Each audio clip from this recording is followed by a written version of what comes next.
আসসালামু আলাইকুম ওয়া রাহমাতুল্লাহি ওয়া বারাকাতুহু। আলহামদুলিল্লাহি রাব্বিল আলামিন ওয়াস সালাতু ওয়াস সালামু আলা রাসূলিহিল কারীম ওয়া আলা আলিহি ওয়া সাহবিহি আজমাইন। আমরা আলোচনা করছিলাম পশু পক্ষীর অধিকার নিয়ে, পশু পক্ষীর সাথে সদাচরণ করা নিয়ে। মুসলিম এবং তার আচরণ কেমন হবে, একটা পশুর সাথে, একটা পাখির সাথে কিরকম ব্যবহার করবেন। পাখির প্রতিও দয়া প্রদর্শন করা মুসলমানের কর্তব্য। তবে এক কথা বলে রাখি, পাখি পোষা কি জায়েজ? খাঁচায় বন্দি করে রাখা পোষা জায়েজ না না জায়েজ? জায়েজ যদি তাকে ঠিক মতো খেতে দেওয়া হয় এবং তাকে কষ্ট না দেওয়া হয়, তাহলে জায়েজ। যদিও তার স্বাধীনতা কি খর্ব করা হয়, তবুও যেহেতু আকাশ পৃথিবীতে যা কিছু আছে কার জন্য সৃষ্টি করা হয়েছে? মানুষের জন্য। এই জন্য যে আপনি পুষতে পারেন, কিন্তু আপনি তার সাথে সদ্ব্যবহার করবেন এবং ঠিক ঠিক সময়ে পানাহার দেবেন। ইবনে মাসউদ রাদিয়াল্লাহু আনহু বলছেন, এক সফরে আমরা রাসূলুল্লাহ সাল্লাল্লাহু আলাইহি ওয়াসাল্লামের সঙ্গে ছিলাম। তিনি পেশাব পায়খানা করতে প্রাকৃতিক কর্ম সারতে চলে গেলেন। অতঃপর আমরা একটি লাল রঙের হুম্মারা নামক পাখি, হুম্মারা দেখেছেন এখানে সৌদি আরবে, হুম্মারা লাল রঙের পাখি দেখলাম। পাখিটির সাথে তার দুটো বাচ্চা ছিল। আমরা তার বাচ্চাগুলোকে ধরে নিলাম। বাসাতে বাচ্চা ছিল, বাচ্চাগুলোকে ধরে নিলাম। পাখিটা এসে আমাদের আশেপাশে ঘুরতে লাগলো বাচ্চা নেওয়ার জন্য। দেখেছেন পাখিটা কি করে, ঘোরাঘুরি করে। এমত অবস্থায় নবী সাল্লাল্লাহু আলাইহি ওয়াসাল্লাম ফিরে এলেন এবং বললেন, এই পাখিটিকে ওর বাচ্চাদের জন্য কে কষ্টে ফেলেছে, ওকে ওর বাচ্চা ফিরিয়ে দাও। তাহলে দয়া হলো বলি তো, যে পাখির মা, বাচ্চাগুলোর মা পাখি, সে বাচ্চাগুলোর জন্য আশেপাশে ঘুরে বেড়াচ্ছে। তো সেই ক্ষেত্রে তার যেমন মায়া দয়া হলো, তেমনি আমাদেরও আল্লাহ রাসূল সাল্লাল্লাহু আলাইহি ওয়াসাল্লামেরও ওই পাখির প্রতি মায়া হলো, দয়া হলো। পশুর প্রতি দয়া প্রদর্শন করা এক বড় মাহাত্ম্য আছে। এত বড় মাহাত্ম্য আছে যে তা করে একজন বেশ্যাও আল্লাহর কাছে ক্ষমা লাভ পেতে পারে বা ক্ষমা লাভ করতে পারে। বেশ্যা, বেশ্যা কাকে বলে? ব্যভিচারিণী। ব্যভিচারিণী পাপ কি সহজ? না, তার অভ্যেসই হচ্ছে ব্যভিচার করা। কিন্তু মুশরিক না, কাফের না, ব্যভিচার করে। এই ব্যভিচার করার ফলে সে এত বড় গুনাহগার, তা সত্ত্বেও সে আল্লাহর কাছে ক্ষমা চায়, আল্লাহর কাছে ক্ষমা পায়। এই জন্য যেহেতু সে একটি প্রাণীর প্রতি, একটি পশুর প্রতি কি করেছে? দয়া প্রদর্শন করেছে। আপনারা শুনেছেন প্রসিদ্ধ হাদিস, পাশ দিয়ে যাচ্ছিল একটা কুয়োর পাশ, তাকে পেঁয়াজ লেগেছিল, কুয়োতে নেমে বা কুয়োতে পানি তুলে সে পানি খেলো। তারপর দেখলো একটা কুকুর ভিজে মাটি বা কাদা মাটি চাটছে। তার মানে কি? তাকেও পেঁয়াজ লেগেছে। মহিলা ভাবলো যে আমাকে যেমন পেঁয়াজ লেগেছিল, কুকুরটিকেও সেরকম পেঁয়াজ লেগেছিল। সুতরাং সে নিজের পায়ে চামড়ার মোজা ওড়নাতে বেঁধে দিয়ে পানি তুলে কুকুরটাকে পান করালো। তার ফলে আল্লাহ তাআলা এই কাজের জন্য আল্লাহ তাআলা তাকে ক্ষমা করে দিলেন। আল্লাহু আকবার। এর থেকে কেউ বুঝবেন না যে তাহলে ব্যভিচারের পাপ তো সহজেই মাফ হয়ে যায়। না, এই মাফ পাওয়ার জন্যও আপনার কি চাই? বাহানা চাই, আর সেটা হচ্ছে মজবুত বাহানা। তো আল্লাহ তাআলা এক বাহানাতে তাকে ক্ষমা করে দিলেন। আর সেটা কি ছিল? একটি কুকুরের প্রতি দয়া, একটি কুকুরের প্রতি দয়া। সাহাবাগণ বললেন, ইয়া রাসূলুল্লাহ, চতুষ্পদ জন্তুর প্রতি দয়া প্রদর্শনও কি আমাদের স্বভাব আছে? রাসূলুল্লাহ সাল্লাল্লাহু আলাইহি ওয়াসাল্লাম বললেন, নাআম ফি কুল্লি যাতি কাবিদিন রাতবাতিন আজর। হ্যাঁ, প্রত্যেক সজীব প্রাণীর প্রতি দয়া প্রদর্শন করাতে আমাদের স্বভাব আছে। পানি পান করান, তাহলে তাতে স্বভাব আছে। বুখারীর এক বর্ণনায় আছে, আল্লাহ তাআলা তার এই আমলকে কবুল করলেন, অতঃপর তাকে ক্ষমা করে জান্নাতে প্রবেশ করলেন। আল্লাহু আকবার। তাহলে কুকুর, তাহলে একটা মানুষকে পানি পান করালে কি হয় বুঝেন? মানুষকে পানি পান না করালে কি হয়? আল্লাহ তাআলা কিয়ামতে বলবেন, বান্দা আমি তোমার কাছে পানি চেয়েছিলাম, আমাকে পানি দাওনি। আল্লাহু আকবার। তখন বান্দা বলবে, আল্লাহ আনতা রাব্বুল আলামিন, তুমি সবাইকে পানাহার দাও, আর তুমি আমার কাছে পানি চেয়েছো, এটা কি কথা? তখন আল্লাহ বলবেন যে অমুক বান্দা, আমার অমুক বান্দা তোমার কাছে পানি চেয়েছে, তাকে পানি দাওনি। যদি দিতে তাহলে তা আমার কাছে পেতে বা আমাকে দেওয়া হতো। তাহলে রয়েছে মানুষের প্রতি, এবং সেই সাথে আপনার কুকুর তো বুঝতে পারছেন ঘৃণ্য প্রাণী। তাছাড়া যদি আপনি আরো উত্তম ভালো প্রাণীর সঙ্গে আপনি ভালো ব্যবহার করেন, ঘোড়া, গাধা, উট, তাহলে নিশ্চয়ই তাতে বেশি সওয়াব আছে। সুরাকা বিন জুসম বলেন, আমি আল্লাহ রাসূল সাল্লাল্লাহু আলাইহি ওয়াসাল্লামকে সেই হারিয়ে যাওয়া উট সম্পর্কে জিজ্ঞাসা করলাম যা আমার জলাশয়ে অবতরণ করে, যে জলাশয় আমি আমার নিজ উটের জন্য তৈরি করে রেখেছি। ওই উটকে পানি পান করালে আমি কি সওয়াবের অধিকারী হব? উটটা আমার না, কারো উট হারিয়ে গেছে, এবার ঘুরতে ঘুরতে আমার কাছে চলে এসেছে। আমরা কি করি, আমাদের হয়তো কারো গরু হারিয়ে গেছে, আপনার গরুর কাছে এলো বা আপনার বাড়ির আশেপাশে এলো, আমরা তাকে মেরে তাড়িয়ে দিই। ছাগল এলে পরে মেরে তাড়িয়ে দিই, তাই না? তো অবশ্য অনেকে আছে গাপতে নেয়, তাই না? অনেকে আবার হালাল করে খেয়ে ফেলে। না, এরকম উচিত তো, ওটা তো চুরি হয়ে গেল। কিন্তু আপনি সেই গরুটা জানছেন যে আপনার, অবশ্য পানি, আমাদের দেশের পানি তো বুঝতেই পারছেন, পুকুর নদীর অভাব নেই, কিন্তু এদেশের পানির অভাব ছিল। পশু পক্ষীর জন্য পানি আপনাকে তুলে তুলে রাখতে হতো, বা ঝর্ণার পানি বেঁধে বেঁধে রাখতে হতো। তখন আপনার নির্দিষ্ট পানি আছে, মানে সীমিত পানি আছে, সেই পানি কেবল আপনার উটদের জন্য যথেষ্ট। কিন্তু একটা উট যদি বাইরে থেকে আসে, তাকে এসে যদি পানি খেতে চায়, আপনি পানি খাওয়াবেন না খাওয়াবেন না? রাসূলুল্লাহ সাল্লাল্লাহু আলাইহি ওয়াসাল্লাম জিজ্ঞেস করা হলো, তো তিনি বললেন, হ্যাঁ, তুমি উটটাকে পানি পান করাও, যেহেতু প্রত্যেক ফি কুল্লি যাতি কাবদিন হাররা আজর, প্রত্যেক পিপাসার্ত পানিকে পান করানোতে কি আছে? সওয়াব আছে।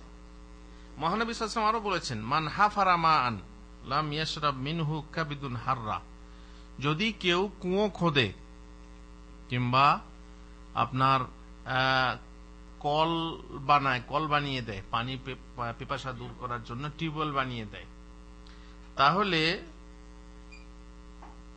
জানবেন যে সেখান থেকে যে কোনো প্রাণী পান করবে, যে কোনো পিপাসার্ত প্রাণী, চাহে মানুষ হোক, চাহে মানুষ ছাড়া অন্য পশু পাখি, চাহে জিন, দেখেন জিনও পান করে, এখানে জিনের কথা রাসূল বলেছেন, তার মানে কি জিনও আমাদের এই পানি পান করে, কিংবা মানুষ কিংবা পাখি, ইল্লা আজারাহুল্লাহু ইয়াউমাল কিয়ামাহ, এই পান করানোর বিনিময়ে আল্লাহ তাআলা তাকে কিয়ামতে সওয়াব দেবেন।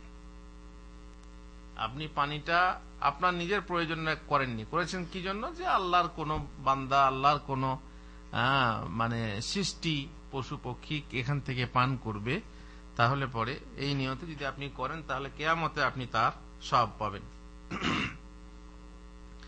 মহানবী সাল্লাল্লাহু আলাইহি ওয়াসাল্লাম বলেছেন ঘোড়া সম্পর্কে, ঘোড়া হলো তিন প্রকার।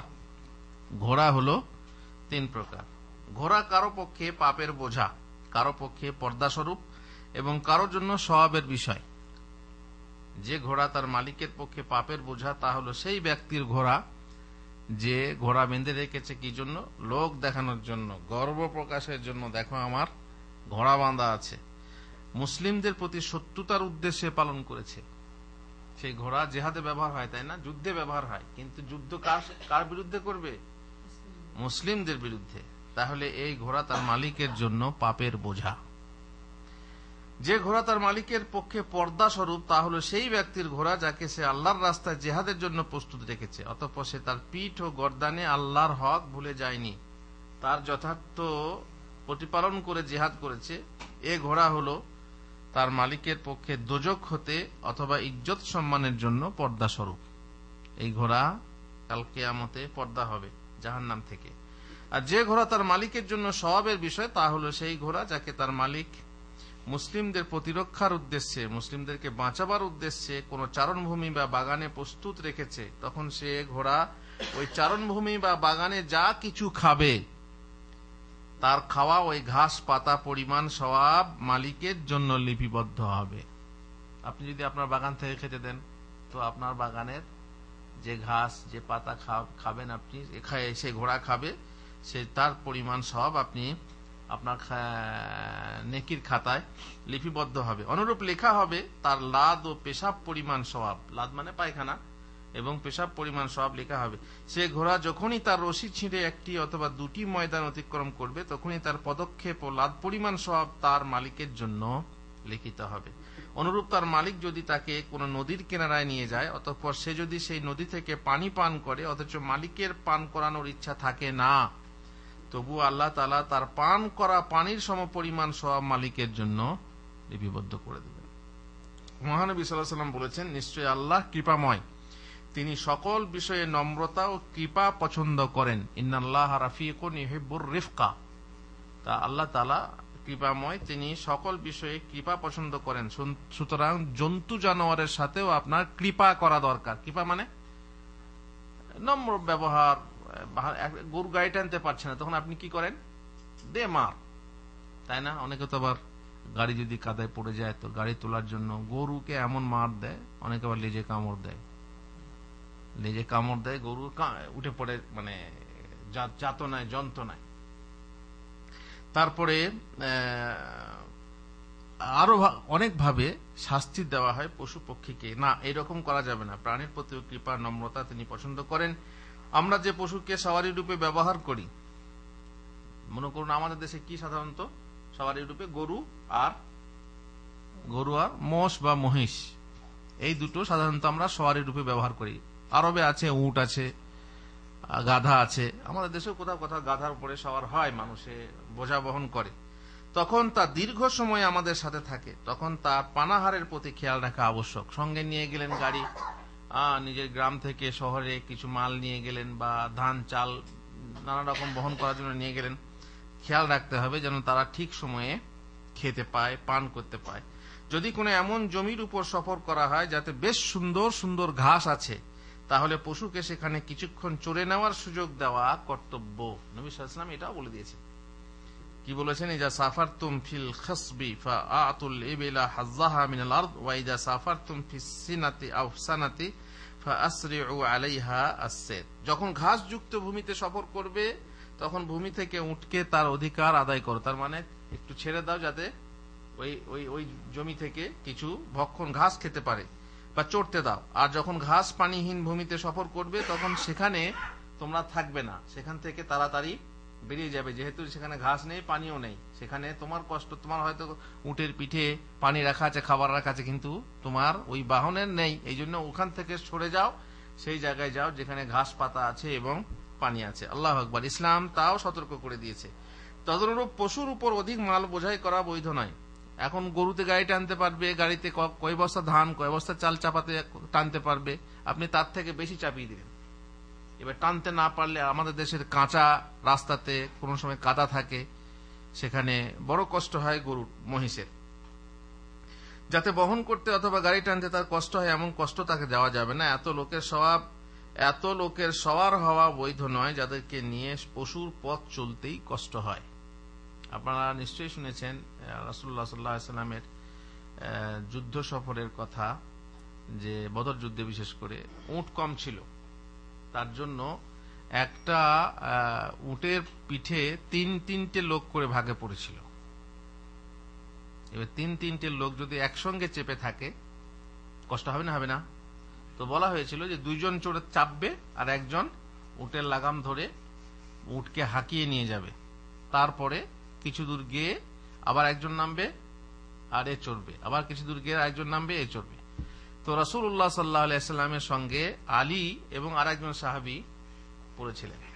তো আলী আর সাহাবী বললেন যে আপনি এক কাজ করুন, ইয়া রাসূলুল্লাহ, আপনাকে হাঁটতে হবে না, আমরাই আপনার হয়ে হেঁটে নেব, আমরা দুজনে হাঁটবো, আপনি সবসময় চেপে থাকবেন।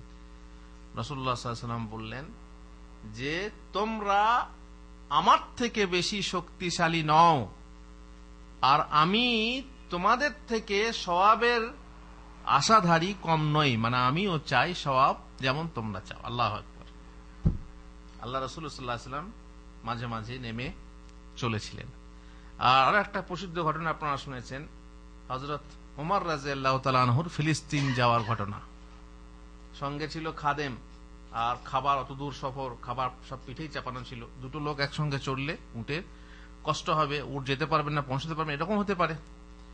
তো একবার খাদেম চড়তো আর একবার ওমর। শেষকালে এমন এক পর্যায়ে এলো, ফিলিস্তিনের কাছাকাছি এক জায়গাতে যখন পৌঁছলেন তখন কাদা ছিল রাস্তায়। তো কাদা দেখে খাদেম বলল, আমিরুল মুমিনিন, আপনি এখন চড়ে বসুন, আপনি চড়ে বসুন, কাদাটা আমি হেঁটে পার হই। ওমর বললেন, অসম্ভব, হতেই পারে না। জুতা খুলে নিয়ে বগলে রেখে ওই কাদা পার হয়ে গেলেন। ওখানকার যে কমান্ডার আবু ওবাইদা বললেন, ইয়া আমিরুল মুমিনিন, আপনাকে তো অমুসলিমরাও দেখছে, তো খলিফার একটা থাকা দরকার, তো আপনি যদি এই সময়ে খাদেমকে নামিয়ে দিয়ে উটের পিঠে চাপতেন তাহলে কত সুন্দর হতো। তো আমিরুল মুমিনিন কি বলেছিলেন জানেন? বলেছিলেন, নাহনু কওমুন আ'আজ্জানাল্লাহু বিল ইসলাম, আমরা হচ্ছে এমন জাতি যে জাতিকে আল্লাহ তাআলা ইসলাম দিয়ে সম্মান দিয়েছেন। যদি আমরা সেই ইসলাম ছাড়া অন্য কিছু দিয়ে সম্মান অনুসন্ধান করি তাহলে আল্লাহ তাআলা আমাদেরকে অসম্মান করবে। ইসলাম ইনসাফ, ওর পালা পড়েছে, ও চেপে থাকবে, ও চড়ে থাকবে। এই অবস্থা দর্শনে আপনি বুঝতে পারছেন কি অবস্থা হতে পারে, মানুষের মনে কি প্রতিক্রিয়া সৃষ্টি হতে পারে। তো এইসব উদাহরণ আছে। যাই হোক, পশু পক্ষীকে বেশি কষ্ট দেওয়া যাবে না, মানে বেশি বোঝ তার উপরে দেওয়া যাবে না। সওয়ার হওয়ার সময়, বোঝা বহনের সময়, ঘানি টানিয়ে তেল পেছানোর সময়, দেখেছেন? তারপর চাকি ঘুরিয়ে পানি তোলার সময়, পশু দিয়ে চাকি ঘুরিয়ে পানি তোলা যায়। শাল ঘুরিয়ে আখ পেছানোর সময়, আখ মানে ওই যে ইক্ষু যাকে বলে, হ্যাঁ, গরু ঘুরিয়ে ঘুরিয়ে আপনার রস বের করা হয়, তার থেকে গুড় তৈরি করা হয়। সেই সময় যেন কোন রকম বেশি কষ্ট তো এমনি হবে, বহন করতে কষ্ট হবে, কিন্তু বেশি কষ্ট যেন না দেওয়া হয়। পশুর পিঠে সওয়ার থাকা অবস্থায় অথবা গরু মহিষের কাঁধে গাড়ির জোয়াল থাকা অবস্থায়, গাড়ির জোয়াল ঘাড়ে চাপানো আছে আর আপনি থামিয়ে কোনো কাজ করছেন। আপনারা দেখে থাকবেন গরুর গাড়ির উপরে অনেক ব্যবসায়ী ব্যবসা করে, ওই গাড়ি কাঁধে চাপানোই আছে, গরুর কাঁধে চাপানোই আছে, গাড়িটা নামাও না নামাবে না, ওইভাবে চাপানোই আছে, সেখানেই ব্যবসা চলছে, নিলাম চলছে, বাকি ডাক চলছে ইত্যাদি। দরকার হলে বোঝা হালকা করে দিয়ে কাজ সারা প্রয়োজন। আর এই ব্যাপারে নবী সাল্লাল্লাহু আলাইহি ওয়াসাল্লাম বলেছেন, ইয়াকুম আন তাত্তাখিযু যুহুরা দাওয়াবিকুম মানাবির। এখানে উটের পিঠে চেপে বক্তৃতা করছে, ঘোড়ার পিঠে চেপে বক্তৃতা করছে, তারপর গাড়ির উপরে চড়ে বক্তৃতা করছে। ওর কষ্ট হচ্ছে না? নেমে তুমি বক্তৃতা করো। আর দেখে যে উঁচু জায়গা পেলাম, সেখানে উটের পিঠে চেপে বক্তৃতা। রাসূলুল্লাহ সাল্লাল্লাহু আলাইহি ওয়াসাল্লাম বললেন, ইয়াকুম আন তাত্তাখিযু যুহুরা দাওয়াবিকুম মানাবির, তোমরা তোমাদের সওয়ারির পিঠকে বক্তৃতার জন্য মেম্বর বানিয়ে নেও না। ফাইনাল্লাহা ইন্নামা সাখখারাহা লাকুম লিতুবাল্লিগাকুম ইলা বালাদিন লাম তাকুনু বালিগিহি ইল্লা বিশিক্কিল আনফুস। যেহেতু আল্লাহ তাআলা তোমাদেরকে কেবল তোমাদের দূর দেশে পৌঁছানোর উদ্দেশ্যে তোমাদের অধীনস্থ করে দিয়েছেন এই সব পশুকে, যেটায় প্রাণান্তকর কষ্ট ব্যতীত তোমরা পৌঁছতে সক্ষম হতে না। তিনি তোমাদের জন্য মাটি সৃষ্টি করেছেন, তার উপরে দাঁড়িয়ে প্রয়োজন সারো। তোমার দরকার হয় ব্যবসা করা দরকার হয়, বক্তৃতা করা দরকার হয়, ওই সওয়ার থেকে নেমে তা করো। তিনি বলেছেন, ইরকাবু হাযিহি দাওয়াবা সালিমাতান ওয়াত্তাদিউহা সালিমাতান ওয়ালা তাত্তাখিযুহা কারাসি। এই পশুগুলো আরোহণ করো কষ্ট থেকে নিরাপদ রাখা অবস্থায়, এবং নেমে বর্জন করো নিরাপদ করে। তাদেরকে চেয়ার বানিয়ে নিও না, মানে বসেই থাকবে তার উপরে, এটা যেন না হয়। আনাস রাদিয়াল্লাহু আনহু বলেন, আমরা যখন সফরে কোনো মঞ্জিলে অবতরণ করতাম তখন সওয়ারির পালান নামাবার পূর্বে নফল পড়তাম না। পালান নামাবার পূর্বে নফল পড়তাম না। পালান মানে ওই যে উটের পিঠে যেগুলো চাপানো থাকে, যখন কোনো জায়গাতে কুচ করবেন, কুচ না, কি বলো ওটাকে, রেস্ট নেওয়ার জন্য আর কি, কোনো মঞ্জিলে রেস্ট নিতে হবে। তো রেস্ট যখন নেবেন তখন উটের পিঠ থেকে সবকিছু নামিয়ে নিয়ে উটকে চড়াতে হবে, চড়ানোর জন্য আলাদা লোক থাকে। আপনি তার পিঠ থেকে নামাবেন। বলছেন যে পালান নামাবার পূর্বে নফল পড়তাম না, তার মানে নামাজ পড়ার আগেই আমরা কি করতাম, উটের পিঠকে খালি করে দিয়ে আরাম দিতাম।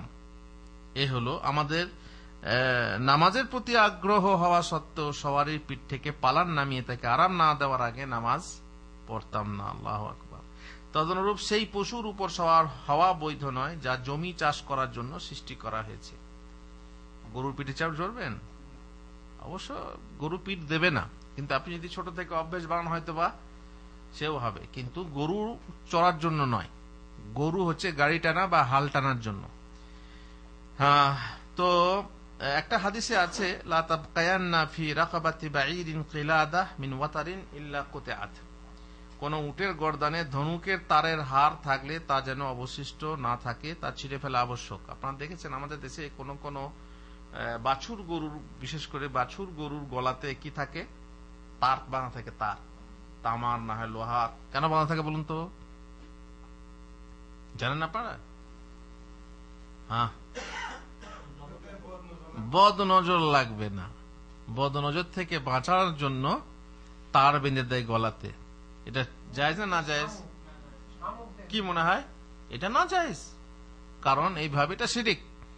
তার বেঁধে বদ নজর থেকে বাঁচানো যায় না।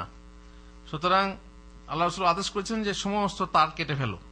এই হাদিসের একটা ব্যাখ্যাতে ওলামারা বলছেন, ধনুকের তার বেঁধে রেখে উট বা অন্য পশুকে কষ্ট দেওয়া উচিত নয়, যেহেতু তা গলায় ফাঁস সৃষ্টি করতে পারে, অথবা কোনো গাছের ডালে বা বেড়ায় লেগে সে আটকে যেতে পারে, তাতে তার শ্বাসরোধও হতে পারে। এই ঘটনা আমরা বেশি জানি, আমাদের জঙ্গলে গরু চড়ানো হয়, রাখালরা জঙ্গলে গরু চড়ায়, আর জঙ্গলে হারিয়ে যাওয়ার ভয়ে গরুর গলায় ঘন্টা বাঁধা হয়। এবার জঙ্গলে যখন ঢুকবে, ঢুকে যখন গরু চড়বে, তখন টুন টুন টুন টুন করে বাজলে পরে রাখাল ঠিক বুঝতে পারবে আমার গরু কত দূরে আছে। কিন্তু ওর সাথে যে রশি বাঁধা থাকে ঘন্টার সাথে, সেই রশি কখনো কখনো জঙ্গলের গাছের ডালে ফেসে যায়, শুকনো ডালে ফেসে গেল, তখন বেচারি সেখানে আর নড়তে সরতে পারে না। এই জন্য বলা হলো যে গলা থেকে তার ওই তার অনেক সময় মারাও যায়, মানে গলায় শ্বাসরোধ করে দেখা গেল এমন ফাঁসা ফেসেছে যে সে আর নিঃশ্বাস নিতে পারছে না, ফলে মারা যায়। এখন এই কারণে লাগাম যেন পশুর জন্য কষ্টদায়ক না হয় তার খেয়াল রাখা জরুরি। বৈধ নয় জুতার গোড়ালিতে পিন লাগিয়ে তার দ্বারা নির্মম আঘাত করে সবারই হাঁকানো। দেখেছেন ওই ঘোড়া যখন হাঁকায় তখন ওই জুতার পায়ের পিন থাকে, এভাবে যখন গোতা মারে না পা দিয়ে, তখন কি থাকে, পিন থাকে, আর সেই পিনের আঘাত পেয়ে ঘোড়া খুব জোর ছুটতে থাকে, এটাও জায়েজ না। বৈধ নয় জ্যান্ত থাকতে জবহকৃত পশুর রগ কাটা। এটা আগে বলেছিলাম যে পশুর জান চলে যাবে, তারপরে আপনি রগ কাটবেন, চামড়া ছিলবেন। জ্যান্ত আছে মাছ, আর সেই জ্যান্ত মাছকে আপনি তেলে ডাইরেক্ট ফেলছেন মাছ ভাজার জন্য, এটা জায়েজ? এটা জায়েজ না। মাছ মারা যাক, তারপরে আপনি গরম তেলে ছাড়বেন। ও হুজুর তো মরেই যাবে, তো আবার না, তবুও রহম বলে একটা জিনিস আছে। একে তাকে আপনি পানি থেকে তুলেছেন, সে তো এমনিতেই তার শ্বাসকষ্ট হচ্ছে, সে মরবে, তার উপরে আপনি তাকে গরম তেলে ছাড়লেন, তাহলে ডবল কষ্ট হলো না? তো এই কষ্টটা আপনি দেবেন না। একটু দয়া পাওয়ার অধিকার এই অবলা জীব জন্তুদের আছে, আমাদেরকে দয়া প্রদর্শন করতে হবে। আল্লাহ তাআলা আমাদেরকে তৌফিক দেন যেন আমরা আমাদের নিজেদের প্রতি, ছেলে মেয়েদের প্রতি, মানুষের প্রতি, পশুপক্ষের প্রতি, সবারই প্রতি যথার্থ দয়া প্রদর্শন করি। তাহলে আমরা দয়া করলে আল্লাহ তাআলা আমাদের প্রতি দয়া করবেন। আল্লাহুম্মা আমিন। ওয়া সাল্লাল্লাহু আলা নবিয়িনা মুহাম্মদ ওয়া আলা আলিহি ওয়া সাহবিহি আজমাইন।